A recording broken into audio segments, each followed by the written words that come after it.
तो अब ये भी चिंता रहती है कि नहीं घर के लिए ये पढ़ेगा लिखेगा नौकरी पाएगा तो घर के लिए कुछ करेगा जो है। दुनिया में चेंज नहीं ला सकते, आप वो ऐसे कर रहे हैं अपना सोशल वर्क के थ्रू। उस प्रकार से लोगों ने उसको अंगीकार करने का प्रयास किया जो है, लेकिन अब भारत बदल रहा है जो 22 जनवरी को राम मंदिर का उद्घाटन होगा। बाकी प्रकृति मुझे जहाँ ले जाए कि मैं वहाँ जाने के लिए तैयार हूँ जो है। आपने जितनी चीज़ें की हैं वो चीज़ें करने में लोगों को 15 से 20 साल लग जाते हैं। एक तो जैसे लोगों के अंदर धारणा बनी रहती है कि योगी जी बहुत सख्त हैं जो है, जितना वो अपनी हिंदू धर्म का सम्मान करते हैं कि जो इंडिया कुछ समय परिवर्तन हुआ था वो भारत के रूप में पुनः वापस हो रहा है जो है।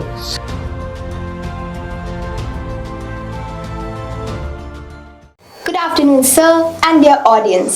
Welcome to the 13th podcast of Dalam Sunbeam Group of Schools and Hostels. I'm Yashashvi Rai. And I'm Ishika Shrivastava, and we are the student of 11th Humanities. And today we are here with the honored guest, Shri Ambrish Singh Bhola ji, and today we'll have a fun conversation with him. Shri Ambrish Singh Bhola ji was the leader of Hindu Yuva Vahini, and currently he is a member of Vikas Pradhikaran. He is an exemplary social worker who has helped many poor people and has elevated the condition of society. So, आपसे मेरा पहला प्रश्न है कि समाज की किन चीजों ने आपको एक सामाजिक कार्यकर्ता बनने के लिए प्रेरित किया? सर्वप्रथम हम सब जो है योगी आदित्यनाथ जी के कार्यों से बहुत प्रभावित थे, जिस प्रकार से वो अपनी सांस्कृतिक धरोहरों को लेकर के कार्य करते थे।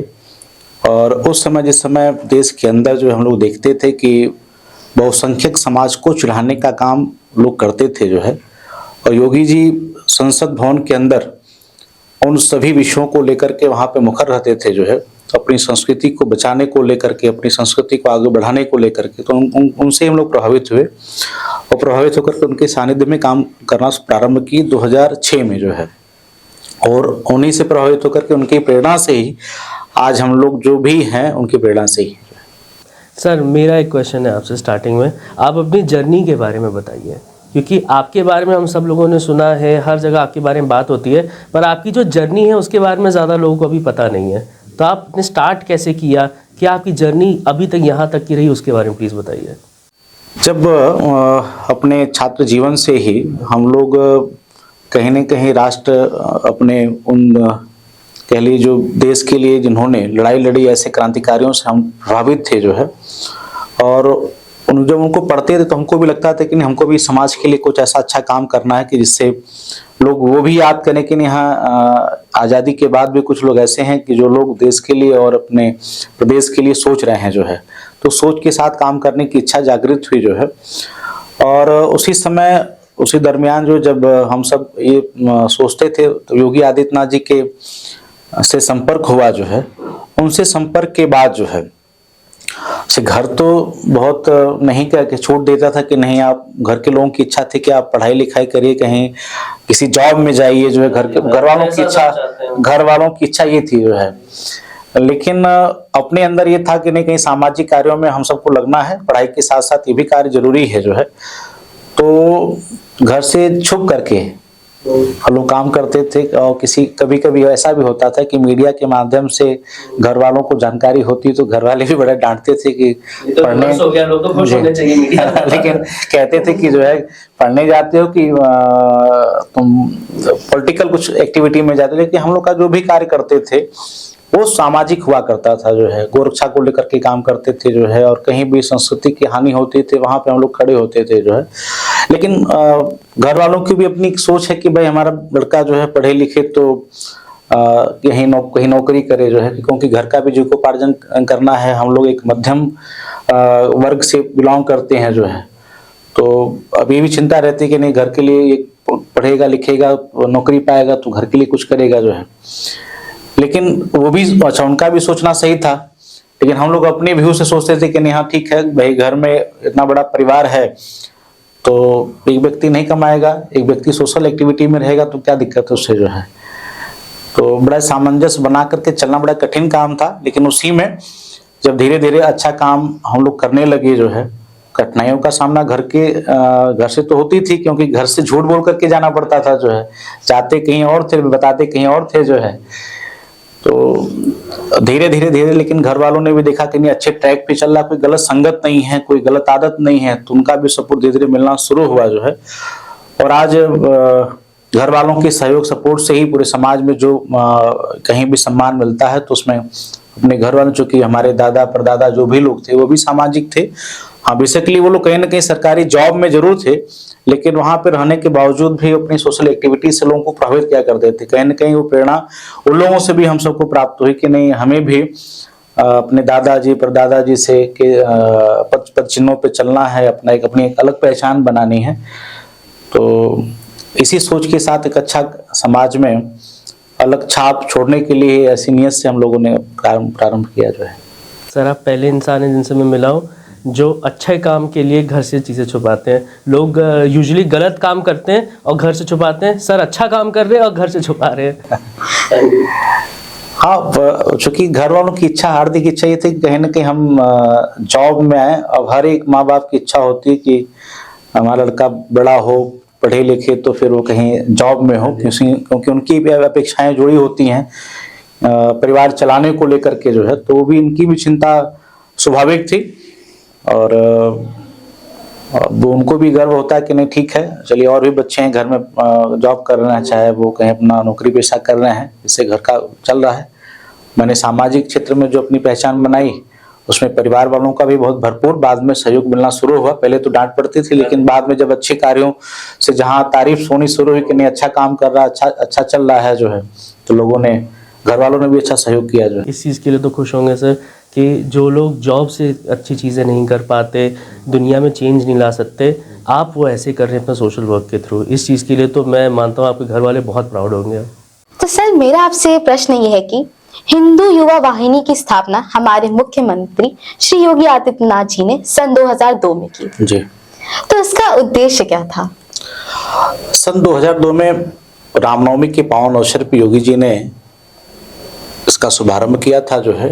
इसका उद्देश्य जो है, देश के अंदर जिस प्रकार से जातिगत भावनाओं से लोग ग्रसित थे, ऊंच नीच का भेदभाव था, उसको मिटाने का काम करने के लिए, और साथ ही साथ जितनी भी सांस्कृतिक धरोहरों को संरक्षण को लेकर के जो है योगी जी चिंतित रहते थे जो है, जो कि गोरखपीठ के पीठाधीश्वर थे और उसमें उत्तराधिकारी थे जब इन्होंने इसका गठन किया था जो है। वो उनकी सोच ये थी कि बहुसंख्यक उसमें ज्यादा से ज्यादा लोगों को जोड़ करके उस पर जागरूकता ले आने की आवश्यकता है। उसके निमित्त उन्होंने इसका गठन किया था।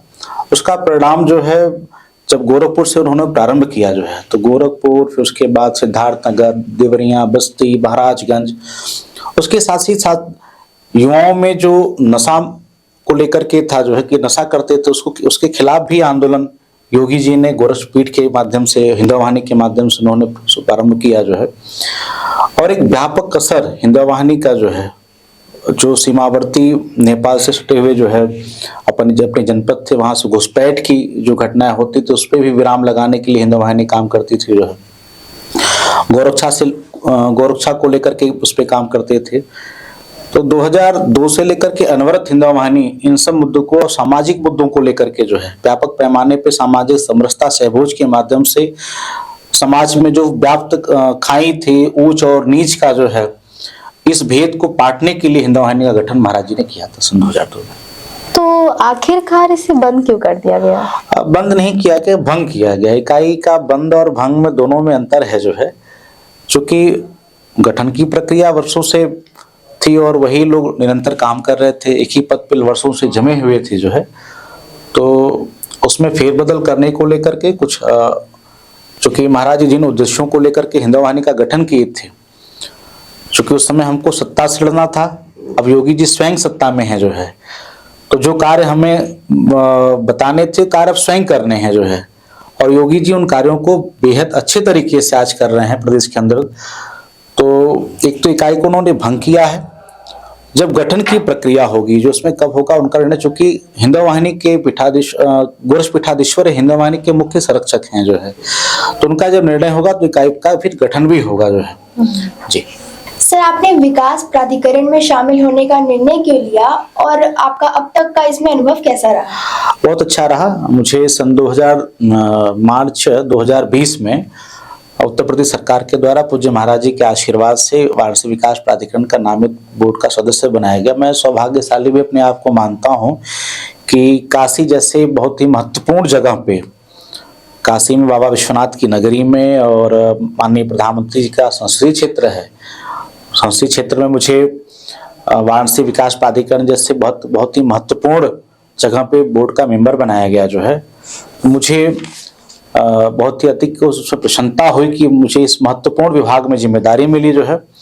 और इसमें आने के बाद मुझे काशी को लेकर के, काशी के को कैसे और अच्छा स्वरूप दिया जाए, उसमें कैसे उसको अच्छा आकार दिया जाए जो है, समय समय पे जो बैठकें होती रही उसमें अपने सुझाव देने का अवसर मिला और कहीं व्यापक पैमाने पे हम लोगों ने उसमें परिवर्तन की भी कोशिश की जो है।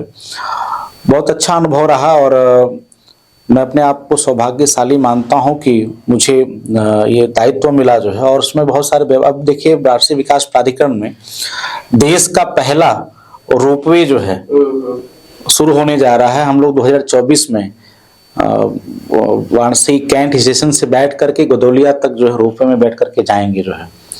और ऐसे ही काशी के विस्तार को लेकर के, नई काशी को लेकर के तमाम योजनाएं बनी जो है, उसमें मुझे रहने का अवसर मिला जो है।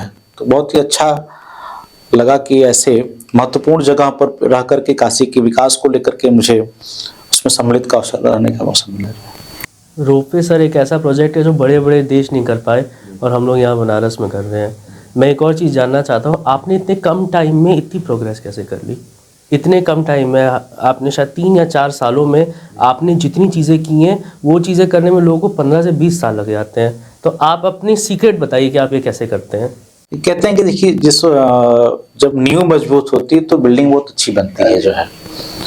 तो मुझे लगता है कि मेरे पूर्वजों ने जो नींव बनाई थी उस नींव के बलबूते ही मैं आगे बढ़ पाया हूँ जो है। तो मैं जो आज कुछ भी हूँ तो अपने पूर्वजों की वजह से हूँ, अपने गुरु की वजह से, जिनका सानिध्य मुझे मिलता रहा जो है। और कहते हैं कि देखिए, सच्चे मन से अगर कोई व्यक्ति काम करे तो वो उसको सफल होने से कोई रोक नहीं सकता है। जो हमेशा मैंने अच्छी नीयत से काम किया जो है। और काशी के लोग तो बहुत अच्छे होते ही हैं, जब उनको अच्छा कोई मिलता है तो उसको हाथों हाथ लेकर के उसको आगे बढ़ाने का भी काम करते हैं जो है। मुझे सौभाग्य मिला कि मैं काशी के अंदर, चूंकि मैं मूलतः रहने वाला तो चंदौली का हूँ, जनपद बाद में बना चंदौली जो है, पहले काशी का ही पार्ट हुआ करता था जो है। तो मैं ग्रामीण अंचल से मैं बिलोंग करके शहर में चूंकि मेरे दादाजी से लेकर के पिताजी यहीं पे अपना कार्य क्षेत्र बनाए जो है। तो जिस प्रकार से उन्होंने सोच रखी थी, मैं उस पर खरा उतर पाया जो है। तो उसमें कहीं ना कहीं मेरे उन संगठन के साथियों का जो है कि जो हम लोग निर्णय मिलकर के लेते थे कि नहीं, हमको इस क्षेत्र में अच्छा काम करना है, तो उसमें उनका सहयोग मिलता था। तो पूरी टीम ने, कोई व्यक्ति अकेले सफल नहीं हो सकता जो है, आगे नहीं बढ़ सकता, उसके पीछे पूरी टीम होती है। तो सबका एक अच्छे भाव से हम लोगों ने काम किया तो उसका परिणाम सामने दिखाई दिया जो है। और काशी के लोगों ने हाथों हाथ लेकर के जो है सम्मान भी दिया। जहां भी मुझे अवसर उन्होंने मुझे याद किया, जो मैंने बेहतर करने का प्रयास किया जो है। तो सर, आपके विचारों के अनुसार आजकल की जो युवा पीढ़ी है वो धर्म और सांस्कृतिक विरासत से कैसे जुड़े रह सकती है? देखिए, हमारे भारत की संस्कृति बहुत ही महान संस्कृति है और हमें गौरवान्वित भी महसूस करना चाहिए कि हम भारत जैसे देश में जो है हमको जन्म मिला जो है। भारत ही ऐसी संस्कृति, हमारी हिंदू संस्कृति, सनातन संस्कृति ऐसी संस्कृति जहाँ वसुधैव कुटुंबकम की बात करती है, सर्वे भवन्तु सुखिनः सर्वे सन्तु निरामया की बात करती है, विश्व कल्याण की बात करती है। और ये संस्कृति हमारी जो है सबको कैसे रहना चाहिए जो है उस पद्धति को सिखाती है जो है, मानव कल्याण की बात करती है जो है। तो आज मैं आपके माध्यम से उन सभी युवाओं से भी अपील करूंगा कि जो हमारी संस्कृति है उन संस्कृति को आप अपने में उतारने की आवश्यकता है। आज पूरी दुनिया जो है भारत की संस्कृति को, जो भारत की चीज़ों को अपने आप में आत्मसात करने का आत्मसात करने में लगा हुआ है। क्योंकि सबसे मैंने देखा, जहां भी मैंने देखा जो है, मैंने महसूस किया जो है कि भारत की चीज़ों को जो है सबने अंगीकार किया है जो है, और भारत के लोग लगे रहते हैं कहीं ना कहीं पाश्चात्य संस्कृति को अपने अंदर उतारने में। लेकिन अब वो पुनः जिस प्रकार से देश के यशस्वी प्रधानमंत्री नरेंद्र मोदी जी के सानिध्य में, और मैं कह सकूंगा कि उत्तर प्रदेश के यशस्वी मुख्यमंत्री योगी आदित्यनाथ जी महाराज ने जो देश और प्रदेश के अंदर माहौल बनाया है जो है, अब सब अपनी संस्कृति की तरफ भाग रहे हैं जो है। तो मेरा मानना है कि अपनी संस्कृति के माध्यम से अपनी उन चीजों को आत्मसात करने की आवश्यकता और दूसरों को भी बताने की आवश्यकता है। भारत ही ऐसी संस्कृति है, भारत की जो परंपरा है, समृद्ध परंपरा है जो है, उसको हम सबको मिल करके उसको आगे बढ़ाने की आवश्यकता है। जो महान संस्कृति हमारी है जो है, उसको सबको बतलाने की आवश्यकता है जो है। सर, इसके ऊपर एक क्वेश्चन है मेरा। मुझे लगता है अभी भी कि भारत और इंडिया एक ही देश के दो अलग अलग हिस्से हैं, और मैं ये क्यों कह रहा हूँ मैं बताता हूँ। एक तरफ इंडिया है जो बॉम्बे हो गया और ये मुंबई गुड़गांव हो गया, साउथ दिल्ली हो गया, यहाँ सब के कुछ लोग हैं जो हिंदी भी अंग्रेज़ों की तरह बोलते हैं। एक हो गया भारत, जैसे हम लोग हैं, टायर 3 के लोग, टायर 4 सिटी के लोग। तो आप उन लोगों को क्या कहना चाहेंगे जो अपने आप को पूरा अंग्रेज़ समझते हैं भारत में रहने के अलावा, भारतीय हमारे कल्चर को उसको एकदम अपनाते नहीं, अपनी तरफ से अपना को अंग्रेज़ी समझते हैं? उन लोग के लिए आप क्या कहना चाहेंगे? देखिए, इस भागम भाग दौड़ में जिस प्रकार से मैं कह सकता हूँ कहीं न कहीं पूर्व की कुछ गलतियां रही होंगी कि इस तरफ वो लोग भागे जो है। और कहते हैं कि परिवार का मुखिया जैसा होता है उसके बच्चे भी वैसे होते हैं जो है। उस समय जैसा माहौल देश में मिला, उस प्रकार से उन लोगों ने उसको अंगीकार करने का प्रयास किया जो है। लेकिन अब भारत बदल रहा है जो है, अब भारत बदल रहा है। पहले क्या स्थिति हुआ करती थी अन्य देशों में, भारत के लोगों की हम सबसे किसी से छिपा नहीं है जो है। लेकिन वर्तमान की स्थिति क्या है कि कहीं कहीं किसी भी कंट्री में आप जाइए तो देश को बड़ा ही सम्मान पूर्वक देखा जाता है जो है। भारतीयों का सम्मान, भारतीय संस्कृति का सम्मान जिस प्रकार से बढ़ा है, तो मुझे लगता है कि जो इंडिया कुछ समय परिवर्तन हुआ था वो भारत के रूप में पुनः वापस हो रहा है जो है। और जो सुख भारत में है वो इंडिया में नहीं है जो है। तो मुझे लगता है कि ऐसे लोगों को वापस लौट करके अपनी संस्कृति में आना चाहिए। पाश्चात्य संस्कृति में कुछ क्षण के लिए हमको सुख तो महसूस होता है, लेकिन जो आत्मीय सुख होता है जो है वो भारतीय संस्कृति में ही, पाश्चात्य संस्कृति में नहीं है जो है। तो भारतीय संस्कृति को पूरा दुनिया आत्मसात कर रहा है। तो मैं ऐसे लोगों से अपील करूंगा कि पुनः आप अपनी घर वापसी करिए, अपने देश की तरफ देखिए, अपनी संस्कृति की तरफ देखिए जो है। निश्चित तौर पे आपको सुख और समृद्धि और शांति प्राप्त होगी जो आपको वहाँ पे नहीं प्राप्त हो रही है। सर, मैं आप जैसे लोगों का भी थैंक यू करूँगा।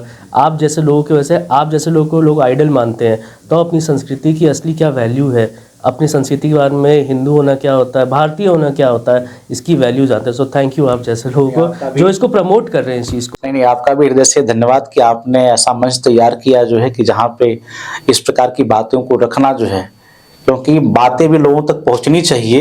ये आपने सार्थक प्रयास के लिए मैं हृदय से आपको हृदय से बहुत बहुत धन्यवाद और बधाई देता हूं कि और ये पहल अनवरत इसी तरह चलती रहे जो है। सर, क्योंकि आप सामाजिक कल्याण का कार्य करते हैं तो इस बीच में आपको बहुत सारी चुनौतियों का सामना तो करना ही पड़ता होगा जी। तो इन चुनौतियों का सामना करने के लिए आपकी क्या स्ट्रैटेजीज रही? देखिए, मेरा ये मानना है कि कई बार ऐसे होता क्या कि जब हम काम करते हैं तो बहुत सारी आलोचनाएं भी होती हैं। लोग कहते हैं कि आपको कहता है कि अच्छा कर रहे हैं, फिर कहते हैं बुरा कर रहे हैं, अच्छा नहीं चल रहे हैं जो है। तो मेरा मानना ये कि आप निष्काम अपने कर्म को, जैसे भगवान श्री कृष्ण ने कहा था, निष्काम कर्मयोग की बात उन्होंने की थी जो है। तो आपको अपना कर्म करते रहना चाहिए और अच्छी सोच के साथ आप काम करिए जो है। निश्चित तौर पे आपको सफलता मिलेगी जो है। बहुत सारे युवा भ्रमित भी होते हैं, कई बार उनका कहना होता है कि मैंने देखा है कि उनके मन में रहता है कि हमको कोई बढ़ने नहीं देना चाहता जो है। मैं कहना चाहूँगा इस मंच के माध्यम से कि कोई किसी को अगर सोच आपकी अच्छी हो तो कोई आपको बढ़ने से रोक नहीं सकता जो है। अच्छी नीयत होनी चाहिए आपकी जो है। अच्छी नीयत ही सफलता का मूल मंत्र है जो है। अच्छी नीयत के साथ आप काम करिए, निश्चित तौर पे आप अपने क्षेत्र में सफल हो, कोई भी क्षेत्र हो जो है। अगर आपकी सोच अच्छी हो तो आप बढ़ेंगे जो है। लेकिन अगर नीयत में खोट होती है तो कहीं कहीं असफलता भी प्राप्त होती है। तो मैं आपके माध्यम से मैं यही लोगों से अपील करूंगा जो आजकल के युवा हैं कि अपनी योग्यता पे और बेबाक तरीके से आप अच्छी सोच के साथ आगे बढ़िए जो है। दुनिया बहुत अच्छी है, काशी के लोग तो बहुत अच्छे हैं, जो लोग हमेशा निरंतर जो है अच्छे लोगों को प्रमोट करते हैं, आगे बढ़ाते हैं जो है। तो मेरा यही मानना है कि आप अपने कर्म को करते रहिए जो है, और निश्चित तौर पे आप आगे बढ़ेंगे। अपने विषय में जिस क्षेत्र में जाना चाहते हैं उसमें आपको सफलता मिलेगी जो है। सर, जैसे कि हम सभी जानते हैं कि 22 जनवरी को राम मंदिर का उद्घाटन होगा और श्री राम जी की प्राण प्रतिष्ठा स्थापित होगी। और सर, आप तो हिंदू युवा वाहिनी से जुड़े हुए थे और इतने सालों का स्ट्रगल रहा है और अब वो सफल हो गया, तो आपको अब कैसा महसूस हो रहा है? मैं अपने आप को सौभाग्यशाली मानता हूं कि हमारे पूर्वजों ने लड़ाई लड़ी और मुझे वो सौभाग्य, जिस मंदिर को लेकर के मेरे पूर्वजों ने लड़ाई लड़ी थी, आज वो पूरा होने जा रहा है जो है। प्रभु श्री राम जी का भव्य मंदिर, भव्य नव्य मंदिर वहां बनकर के तैयार है। 22 जनवरी को पूरी दुनिया उस क्षण का इंतजार कर रही है जो है। हम उसको शब्दों में बयान नहीं कर सकते, कितनी अपार खुशी है जो है। और भारत ही ऐसा देश है जिसकी निष्ठा, जिसको अपना आदर्श मानती है, उनके लिए भारत एक मिसाल है। मैं पूरी दुनिया को जानना चाहिए और कि अपने आराध्य के लिए वो जमीन को पाने के लिए 5 वर्षों से ऊपर वहां के लोगों ने लड़ाई लड़ी, और जाकर के जब कोर्ट से निर्णय आया, न्याय की बात देखिए क्या है कि बहुसंख्यक समाज देश के अंदर केस लड़ता है और जब जीत होती है तो वहां भव्य मंदिर बनाता है जो है। नहीं तो कोई दुनिया में कोई दूसरा ऐसा देश जहां बहुसंख्यक लोग हैं वहां पे क्या क्या चीजें हो जाती हैं जो है। लेकिन भारत ने मिसाल पेश की है कि कैसे जो सही है उसको सही साबित करके उस पर स्थापित होना जो है। आज प्रभु राम जी का भव्य मंदिर बन रहा है पूरे देश के अंदर, गांव गांव, गली गली, और जो जहां भारतीय रहते हैं, मैंने तो देख रहा हूं, मैं सोशल मीडिया के माध्यम से अमेरिका जैसे देशों में भी, चाहे वो दुबई हो, हर जगह जश्न का माहौल है जो है। तो खैर, काशी और अयोध्या का अपना एक अलग ही महात्मा है जो है। और एक खुशी मुझे इस बात की भी है कि मैं जिस पीठ से जुड़ा हूं जो है, योगी आदित्यनाथ जी महाराज गोरस पीठ के पीठाधीश्वर हैं। उनकी 5 पीढ़ियां इस आंदोलन में निरंतर लगी रही जो है, और उनके पावन सानिध्य में ही ये भव्य और नव्य मंदिर बनकर के तैयार हो रहा है। और हम सब 22 जनवरी से उस भव्य नव्य मंदिर में जाकर के दर्शन पूजन करने को तैयार हैं जो है, कि बड़ा उत्सुकता के साथ प्रभु का हम सब दर्शन पाने को आतुर हैं जो है। एक दीपावली जैसा माहौल हो गया। भव्य, ये तो इसके लिए दीपावली मनाई जाती है, वो अपने घर पुनः आ रहे हैं, तो इस बार तो पूरा देश दीपावली से भी ज्यादा उत्साह है इसमें जो है। सर, मैं पूछना चाहूँगा योगी जी के बारे में। आपने योगी जी के साथ बहुत टाइम स्पेंड किया है, तो योगी जी अकेले में कैसे हैं और उनका थिंकिंग प्रोसेस कैसा है? कैसे सोचते हैं, इतनी जल्दी निर्णय कैसे लेते हैं, कैसे काम करके ख़त्म करते हैं? जो चीज़ लोग करने में टाइम लगाते हैं, सोचते हैं, वो उतनी देर में कम से कम 10-15 चीज़ कर चुके होते हैं। तो अकेले में कैसे हैं और उनके थिंकिंग प्रोसेस कैसे सोचते हैं, उसके बारे में प्लीज़ बताइए। एक तो जैसे लोगों के अंदर धारणा बनी रहती है कि योगी जी बहुत सख्त हैं जो है। देखिए, योगी जी संत हैं जो है, जितने सख्त दिखते हैं उतने कोमल भी हैं जो है। संत स्वभाव है, संत हृदय उनका जो है, और उनकी दिल्ली की जो दिनचर्या है जो है, उसमें कहीं उन्होंने परिवर्तन नहीं किया। अगर गोरखपुर मंदिर पे वो हैं तो सुबह उठते हैं जब, तो सभी मंदिरों में, एक मंदिरों पे जाकर के दर्शन पूजा करना, गौशाला में जाना, गौशाला में एक गाय से लेकर के बछड़े सबको अपने हाथों से गुड़ या पूड़ी जो भी है सबको खिलाना जो है। तो उतना वो गो प्रेमी भी हैं। उसके बाद उन्होंने अपने जो शिक्षक संस्थाएं खोली हैं उसमें भी समय देना जो है। जो दूर दराज से लोग आते हैं उनकी समस्याएं सुनने, समस्या जिनकी रहती है उनसे भी मिलना जुलना। आज इतनी व्यस्तम समय में भी वो समय निकाल लेते, जनता दरबार बना करके उसमें मिलना, उनसे जो है उनकी समस्याओं का निदान करने का प्रयास करना। क्योंकि देखिए, वो पूरे देश को अपना परिवार मानते हैं जो है। उन्होंने अपना घर बार छोड़ करके जो है संसार, पूरे भारत को ही अपना परिवार माना है जो है। तो नाथ संप्रदाय के होने के नाते, चूंकि हट कहते हैं कि नाथ संप्रदाय हट योग के लिए जाना जाता है जो है। जो निश्चय उन्होंने किया उसको करना है जो है। योगी जी की सोच निरंतर ही समाज कल्याण की रही है जो है। हमेशा उन्होंने ईमानदारी से काम किया, जो अपनी संस्कृति को लेकर के, अपने समाज को लेकर के उन्होंने काम किया जो है। तो योगी जी की जो सोच है जो है वो हमें याद दिलाती है, स्वामी विवेकानंद जी की याद दिलाती है जो है। हमेशा उन महापुरुषों की याद दिलाती है जिन्होंने भारत की संस्कृति को बनाने का काम किया था। ऐसे साधु संतों को उनको देख करके ऐसा महसूस होता है जो उन्होंने जो काम किया है, निश्चित तौर पे उनके मन के अंदर जो है हमेशा जो है समाज की अंतिम व्यक्ति तक जो है कि कैसे उनका कल्याण हो, उनकी एक विषय में सोचना जो है। मानो उनके बच्चे समाज का अंतिम व्यक्ति हो तो उसको कैसे उसकी शिक्षा मिलना चाहिए, चिकित्सा मिलना चाहिए, उसको कपड़ा मिलना चाहिए, उसको रोटी मिलना चाहिए, उसको हर एक सुविधा कैसे दे दी जाए, उस पर उन्होंने कार्य किया। मुझे बताते हुए बहुत हर्ष भी हो रहा है कि वनटांडिया गांव जो जहाँ पे सरकार कभी निगाह ही नहीं जाती थी, कभी उनकी जो है वो आदिवासी लोग वहाँ पड़े रहते थे, जो उनके बच्चों का कोई सुध नहीं लेता था, जैसे मतलब अपना जीवन यापन करते थे। महाराज जी हर वर्ष जब सांसद थे तब से उनके बीच में जाना, उनके लिए कुछ न कुछ सोचना। आज उन्होंने वनटांडिया गांव को इतना बेहतर बना दिया, शिक्षा से लेकर चिकित्सा की व्यवस्था, मतलब समाज के मुख्य धारा से उन्होंने जोड़ दिया जो है। मतलब सर योगी जी ने वो काम किया जो है जो कोई सोच नहीं सकता था। जो आज प्रदेश के अंदर जिस प्रकार से जो भय का पहले माहौल हुआ करता था, भय मुक्त जो है समाज ने उन्होंने स्थापित किया है। और आज उत्तर प्रदेश जिस प्रकार से उनके सानिध्य में पूरी दुनिया में जो उत्तर प्रदेश की छवि थी उभर के निकली हुई है जो है। अच्छी सोच योगी जी की जो है उसकी वजह से। और हम सब अपने आप को सौभाग्यशाली मानते हैं कि ऐसे युवा सन्यासी के साथ हम लोग विवेकानंद जी को पढ़ा करते थे जो है, लेकिन विवेकानंद जी की मूर्त को हम लोग योगी जी में देखते हैं। और उन्होंने समाज के अंतिम व्यक्ति तक किसी के साथ कोई भेदभाव नहीं, कोई जातिगत नहीं, कोई धर्मवाद में नहीं। लोग कहते हैं कि योगी जी कट्टरपंथी, लेकिन योगी जी कट्टरपंथी नहीं है।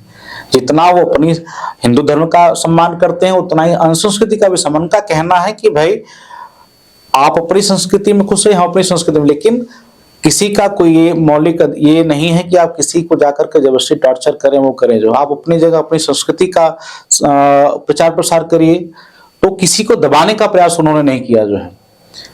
उन्होंने सबका आदर दिया, सबको आदर दिया जो है। सर मुझे योगी जी की ये चीज़ बहुत पसंद है कि जो अच्छा है उसके साथ हमेशा अच्छा ही होता है उनकी नज़रों में, और जो गलत है उसके साथ गलत करते हैं। और उसी की वजह से मुझे लगता है हमारा उत्तर प्रदेश जो है आगे न्यायप्रिय है। कोई भी हो, अगर उनका अपना भी उसने गलती की तो उसको सजा है, ये नहीं कि उसको माफी है जो है। उसने गलत किया। सब जो लोग जुड़े हैं महाराज जी से वो हमेशा प्रयास करते हैं कि महाराज जी के परिचलनों पे चलने का जो है, यही बड़े लीडर की पहचान है। और उन्होंने अच्छे वातावरण प्रदेश में अच्छा वातावरण दिया है जो है, जिसकी वजह से आज उत्तर प्रदेश ने अपनी पहचान पूरे देश में अलग बनाई है। पहले क्या छवि थी, अब क्या छवि है प्रदेश की। सर पहले की गवर्नमेंट और अभी की गवर्नमेंट में क्या फर्क आप देखते हैं? पहले की गवर्नमेंट में भेदभाव हुआ करता था जो है, जनपद में भेदभाव हुआ करता था कि कुछ चिन्हित जनपदों को पहचान करके कुछ योजनाओं का लाभ दिया जाता था। आज आप देख रहे होंगे योगी जी काशी जितना आते हैं उतना कन्नौज भी जाते हैं, उतना जो है पीलीभीत भी जाते हैं, गोरखपुर भी जाते हैं, अयोध्या भी जाते हैं, प्रयागराज भी जाते हैं, हर जनपदों को समय देते हैं। आपने देखा होगा कि बिजली की समस्या जो है, बिजली की समस्या हुआ करती थी पहले, तो माना जाता था कि प्रदेश के 4-5 ऐसे जिले हुआ करते थे जहाँ पे बिजली निर्बाध दी जाती थी जो है। अन्य प्रदेशों को, अन्य जनपदों को जो है बिजली कम मिलती थी, लेकिन आज उत्तर प्रदेश के प्रत्येक जनपदों में समान रूप से बिजली मिल रही है। तमाम क्षेत्र में भी पहले भेज रखा था, पूर्वांचल में कुछ और दिया जाता था, बुंदेलखंड में कुछ और, उधर उस साइड में रुहेलखंड में कुछ और। तो अब सरकार की योगी जी की जो सोच है समांतर सोच है जो है। अगर उनको जो है गोरखपुर में जो करना है वो कार्य वो जो है झांसी में भी करेंगे, उसके बाद जो अपने कानपुर है, अन्य जनपद भी जो है समान रूप से जो किसी के साथ, किसी जनपद के साथ भेदभाव नहीं, न धर्म में भेदभाव, न जातिगत भेदभाव, न क्षेत्र से कोई भेदभाव जो है। पहले के लोग इस प्रकार का भेद रखते थे जो है। सर आपको पता है एक चीज़ यहाँ पे अभी मैं आप लोग सबको ही बताऊं, एक डर है रात को, क्योंकि योगी जी बहुत बार बिना बताए किसी को रात को घूमते हैं, रात को बिना किसी सिक्योरिटी के बस नज़र रखते हैं चीज़ों के ऊपर। तो अभी रिसेंटली मेरे साथ हुआ था, मेरी जगह पे था रात को, लोग कह रहे थे कि नहीं हम लोग को जो है अभी सबका सब जल्दी दुकान बंद करनी है, सब करनी है। उनका क्यों, क्या हुआ? एक साड़ी वाले हैं उनके यहाँ पे, कहते योगी जी रात को पूरा यहाँ पर राउंड मारते हैं आके, कुछ भी गलत ना हो, बिना किसी को बताए योगी जी गाड़ी में घूमते हैं वहाँ पे। बहुत बड़ी चीज़ है कोई चीफ मिनिस्टर इतना अगर कोई मेहनत कर रहा है तो सर मेरा आपसे एक और क्वेश्चन है मालदीव्स के बारे में। अभी रिसेंटली आपने देखा है कि मालदीव से कुछ नेता जो हैं हमारे लक्षद्वीप को लेकर, हमारे भारत को लेकर बहुत, और हम लोग के प्राइम मिनिस्टर को लेकर उल्टा सीधा लिख रहे हैं। तो आपका ये मालदीव्स के लोगों से क्या कहना है?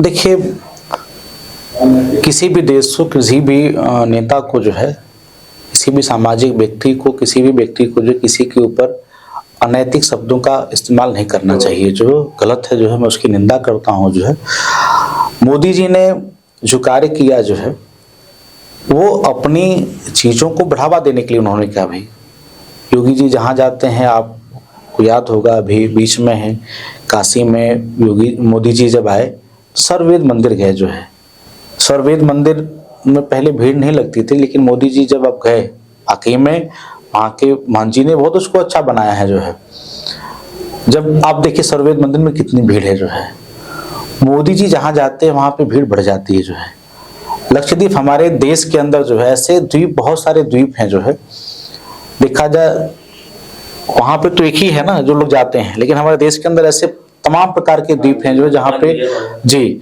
तो उसको प्रमोट करने का काम मोदी जी ने किया। जो है और उनको लग रहा है कि इसकी वजह से हमारा नुकसान, मोदी जी कोई दुर्भावना के साथ कोई काम नहीं करते हैं। जो है उन्होंने अपनी चीज़ों को प्रमोट किया है। जो है तो ये इस प्रकार की चीज़ें गलत है, मैं उसकी निंदा करता हूँ। जो है देश के यशस्वी प्रधानमंत्री जी के सानिध्य में जिस प्रकार से देश का गौरव बढ़ा है, निश्चित तौर पे हम सभी हिंदुस्तानियों का उनका धन्यवाद देना चाहिए कि आपके सानिध्य में काशी ने भी विकास किया है, काशी का भी गौरव बढ़ा है और देश का भी गौरव बढ़ा है।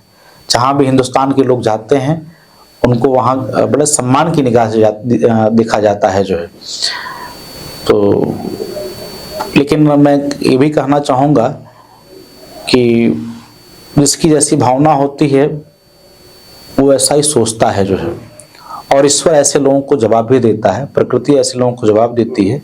जिन भी लोगों ने जो है आदरणीय प्रधानमंत्री जी के विषय में गलत शब्दों का इस्तेमाल किया है, गलत सोचा है, प्रकृति प्रभु श्री राम जी उनके साथ ऐसा ही व्यवहार करें। और अभी तो सब लोग बॉयकॉट भी कर रहे हैं मालदीव्स को, सारे जितने सेलिब्रिटी हैं, जितने, उससे ज्यादा तो लक्षद्वीप का जो है प्रमोशन हुआ है। 4000% गुना उसकी सर्च हो गई है। ताज के 2 होटल भी बन रहे हैं अब तो वहाँ पे।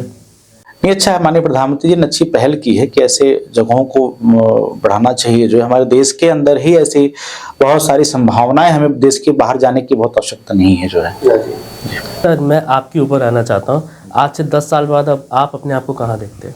अब ये बताना बड़ा कठिन काम, लेकिन देखिए हम लोग जो है, मैंने जब शुरू में सामाजिक जीवन प्रारंभ किया तो मैंने अपना एक मोटिव ये बनाया कि मुझे कुछ हासिल करने के लिए नहीं करना, मुझे समाज में जो मुझे मेरी नैतिक जो जिम्मेदारी है, सामाजिक जो जिम्मेदारी है, मुझे उसे करना है। जो है बाकी प्रकृति मुझे जहाँ ले जाए कि मैं वहाँ जाने के लिए तैयार हूँ। जो है मेरी महत्वाकांक्षा बहुत नहीं है, मैं महत्वाकांक्षा पाल करके कोई कार्य नहीं करता। जो है और जो जिम्मेदारी संगठन ने मुझे दिया, जो महाराज जी ने जिम्मेदारी, जो परिवार ने जिम्मेदारी दी, मैं उसी में खुश हूँ। जो है मुझे बहुत की चाहत नहीं है कि मैं ये प्राप्त कर लूँ। जो है तो प्रकृति, ईश्वर पर मैं विश्वास करता हूँ, ईश्वर ने नियति जो बनाई होगी मुझे प्राप्त होगा। जो है मैं उसी से खुश रहूँगा। आप क्या योगी जी की तरह पॉलिटिक्स में एक्टिवली जाएंगे, ये हम सब लोग जानना चाहते हैं।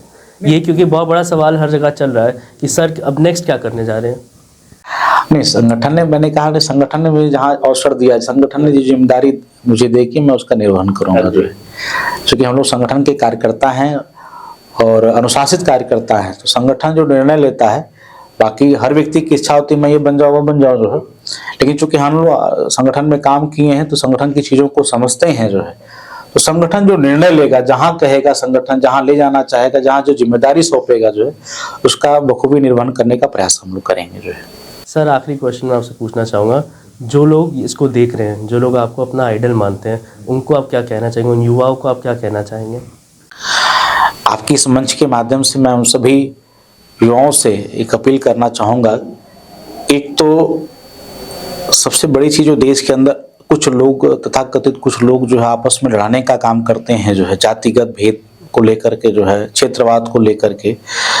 हमारा देश, हमारी संस्कृति तभी बढ़ सकते हैं जब इन हम भेदों से अलग हट करके एक भारतीय होकर के एक साथ एक मंच पे देश के विकास के लिए, अपनी संस्कृति के लिए, विकास के लिए काम करेंगे, तभी हम देश को आगे बढ़ा सकेंगे, परिवार को बढ़ा सकेंगे। इन जातिगत भावनाओं से, ऊंच नीच की भावनाओं से हम लोगों को एक साथ मिल करके, क्योंकि देश को आज़ादी तभी मिली थी जब चंद्रशेखर आजाद, भगत सिंह, सुखदेव, राजगुरु जैसे नौजवानों ने एक साथ मिल करके जो है बिना जातिगत किसी भाव से उन्होंने काम किया था, तब जाकर के देश आजाद हुआ था। और तथाकथित कुछ लोग, जो लोग फिर पुनः देश को गुलाम बनाना चाहते हैं, दूसरी तरफ ले जाना चाहते हैं, डाइवर्ट करना चाहते हैं, मैं आप सभी युवाओं से और समाज के उन सभी व्यक्तियों से अपील करूंगा कि जातिगत भावनाओं को जिस प्रकार से भावनाएं जो चल रही है उसको हम सबको समाप्त करना, मिलजुल करके समाप्त करना है। एक अच्छे समाज की स्थापना, एक भारतीय के रूप में अपने को स्थापित करके एक दूसरे से मेल मिलाप, प्रेम बना करके देश भारत को पुनः उस गौरव पे ले जाने का काम करना है, जिस गौरव को हम लोग प्राप्त करना चाहते हैं, विश्व गुरु के रूप में पुनः भारत पूरे विश्व में स्थापित हो। इस कामना के साथ मैं ये अपील करता हूँ कि आप सब मिल करके इस जातिगत भावना को, दुर्भावना को खत्म करने का प्रयास करें, क्योंकि एक ही मात्र यही चीज है जो हम सबको बांटता है, और ये समाप्त हो जाएगा तो निश्चित तौर पे भारत विश्व गुरु बन जाएगा। Thank you so much sir, thank you, आपने अपना टाइम दिया हम लोग। आपका भी हृदय से बहुत बहुत धन्यवाद कि आपने मुझे इस अवसर पे यहाँ पे बुलाया और इन सब तमाम मुद्दों पे चर्चा किया जाए। Thank you sir. धन्यवाद।